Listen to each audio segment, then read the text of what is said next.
Un revenant qui vendait du riz très délicieux dans un marché, vous serez choqué de découvrir ce que cette femme a fait ensuite. C'est une histoire de compassion et de tourne inattendue.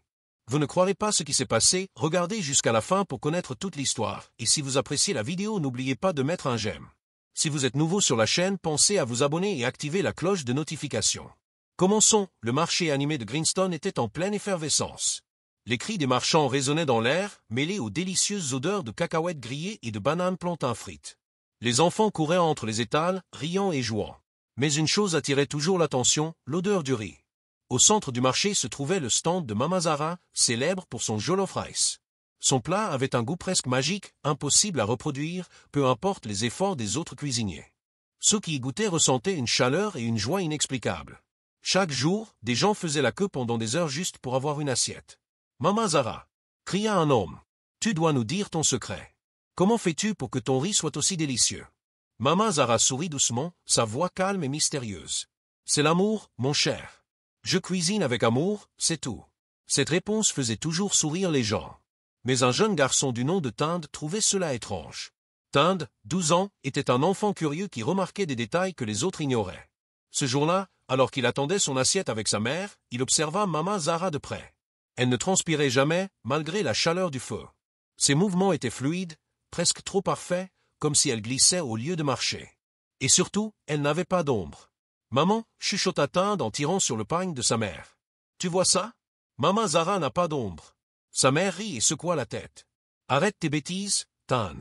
Concentre-toi sur ton repas. » Mais Tind ne pouvait pas se débarrasser de cette impression étrange. Il mangea son riz en continuant d'observer Mama Zara. Il remarqua alors une autre chose bizarre. Personne ne la voyait jamais arriver ni repartir du marché. Elle était juste là. Cette nuit-là, allongée dans son lit, Tind repensait encore à Mama Zara. Le goût du riz était toujours sur sa langue, mais une inquiétude grandissait en lui. « Demain, je découvrirai la vérité. » Le lendemain, il retourna au marché avec son meilleur ami Daniel. Ensemble, ils observèrent Mama Zara de loin. Comme toujours, une longue file de clients attendait et des rires résonnaient dans l'air pendant que les gens savouraient leur repas. « Tind, c'est ridicule, » soupira Daniel en mâchant un bâton de canne à sucre. « C'est juste une excellente cuisinière. Viens, on va acheter des beignets plus tôt. » Mais Tind secoua la tête. « Il y a quelque chose d'étrange chez elle, Daniel. As-tu déjà vu Mama Zara acheter des ingrédients? Ou porter quelque chose au marché? » Daniel réfléchit un instant. « Eh bien, maintenant que tu le dis, non. Mais peut-être qu'elle prépare tout chez elle et l'amène très tôt le matin? Peut-être, murmura Tind, toujours sceptique.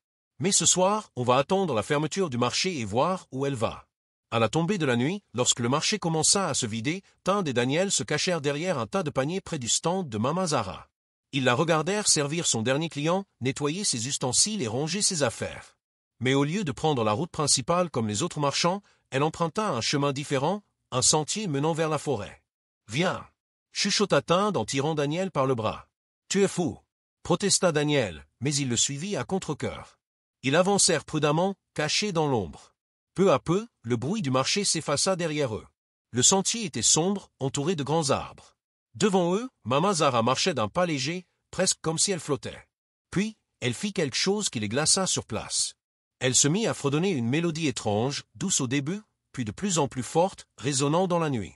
Soudain, elle s'arrêta devant une vieille maison en ruine.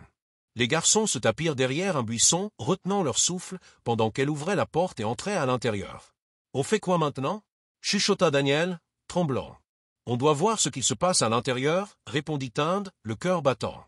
Ils s'approchèrent discrètement et regardèrent par une fissure dans le mur en bois. À l'intérieur, Mama Zara se tenait près d'un grand chaudron. Mais quelque chose d'effrayant se produisit. Son corps commença à changer. Son apparence humaine disparut peu à peu, révélant une silhouette fantomatique, translucide. Les yeux de Tind s'écarquillèrent. « Elle est un fantôme, » chuchota-t-il. Daniel et lui restèrent figés, retenant leur souffle, observant la scène terrifiante. Le fantôme de Mama Zara se mouvait avec grâce autour du chaudron, qui brillait d'une étrange lumière bleue.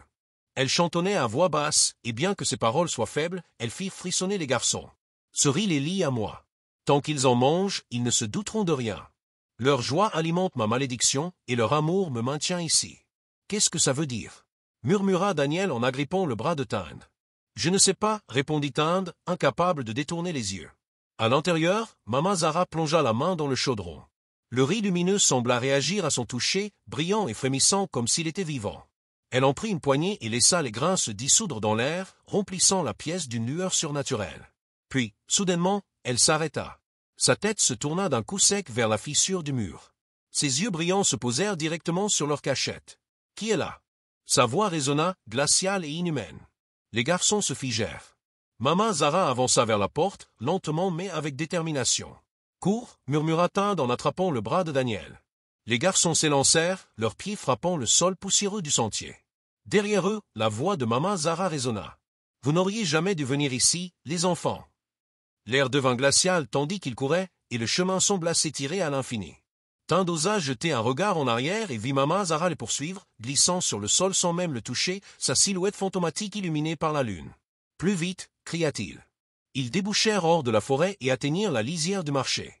Là, les bruits familiers du village commencèrent à réapparaître, des voix, des rires, le crépitement du feu. Dès qu'ils entrèrent sur la place du marché, Maman Zara s'arrêta net, comme retenue par une force invisible.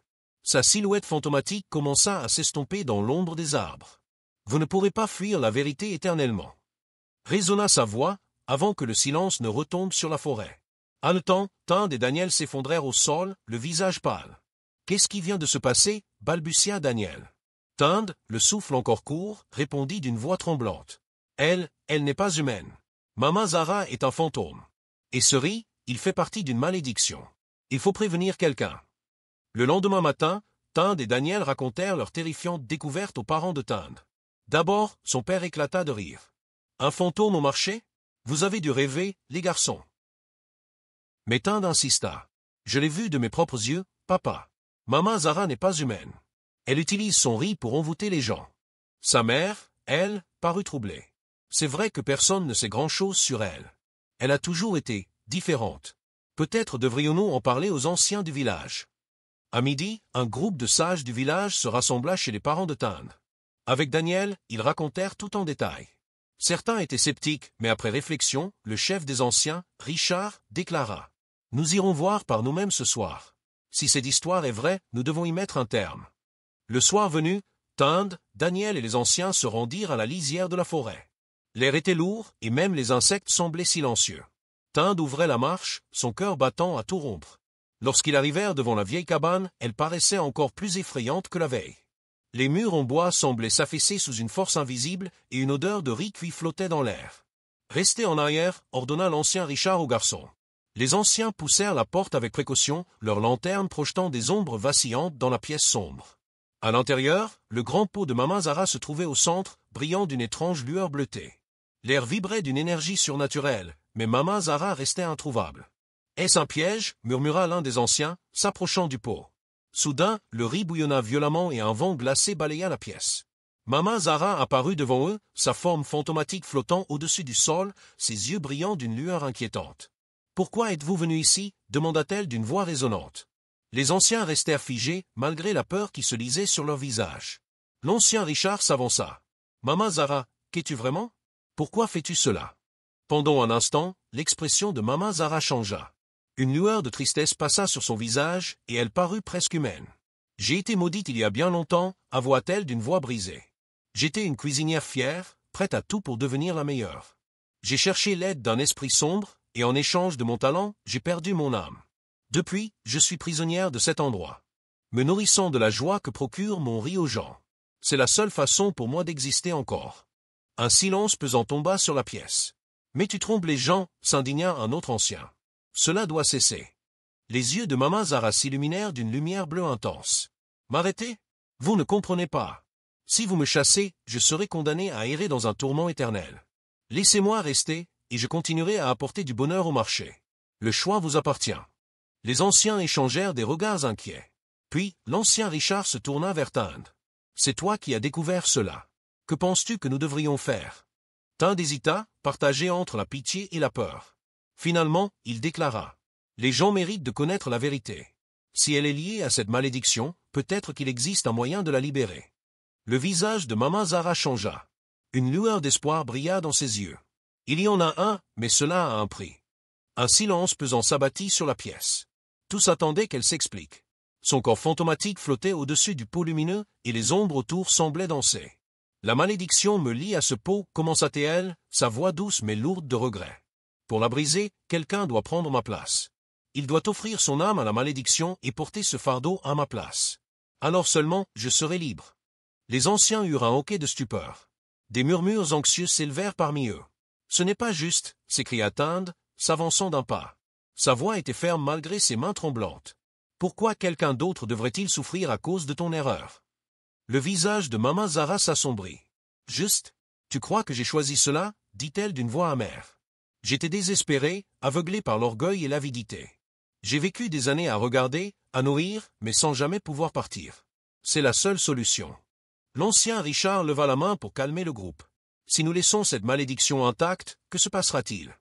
Mama Zara soupira, son corps spectral vacillant légèrement. Je continuerai d'exister, me nourrissant de la joie de ceux qui mangent mon riz. Mais avec le temps, la faim grandira. Un jour, la joie ne suffira plus, et je prendrai leurs âmes. Un frisson parcourut l'assemblée. Les anciens reculèrent d'horreur. L'ancien brute, le plus sage parmi eux, s'avança. Sa voix était ferme. Si cette malédiction ne peut être rompue sans blesser quelqu'un, alors nous devons détruire le pot. S'il te lie, peut-être que sa destruction te libérera. Non, cria Mama Zara, une énergie étrange émanant d'elle. Vous ne comprenez pas. Détruire ce pot, c'est me détruire moi aussi. Je disparaîtrai, pour toujours. L'ancien brute se tourna vers le groupe. Le choix est clair. Nous ne pouvons pas sacrifier une autre âme à cette malédiction. Il est temps d'y mettre un terme, une fois pour toutes. Les autres anciens hochèrent la tête en signe d'approbation.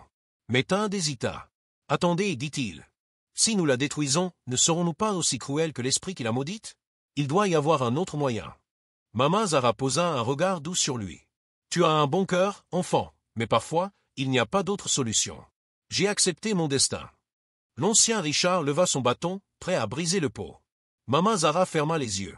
Sa silhouette scintilla comme une flamme sur le point de s'éteindre. Allez-y, murmura-t-elle. D'un coup sec, le bâton s'abattit sur le pot. Un bruit fracassant emplit la pièce. Une lumière aveuglante jaillit et un cri glaçant résonna dans l'air. Le corps spectral de Mama Zara se dissipa en une brume légère, puis tout redevint silencieux. Le lendemain, le marché était étrangement calme. L'étal de Mama Zara était vide. Mais une légère odeur de riz flottait encore dans l'air, comme un souvenir doux amer. Tinde marchait lentement à travers les étals avec Daniel, le cœur lourd. « Tu crois qu'elle est en paix maintenant ?» demanda Daniel. Tinde hocha lentement la tête. « J'espère. Elle a fait une erreur, mais elle ne méritait pas de souffrir éternellement. » Plus tard, les anciens réunirent les villageois et leur expliquèrent ce qui s'était passé. Tous pleurèrent la disparition de Mama Zara, mais ils étaient reconnaissants d'être enfin libres de la malédiction.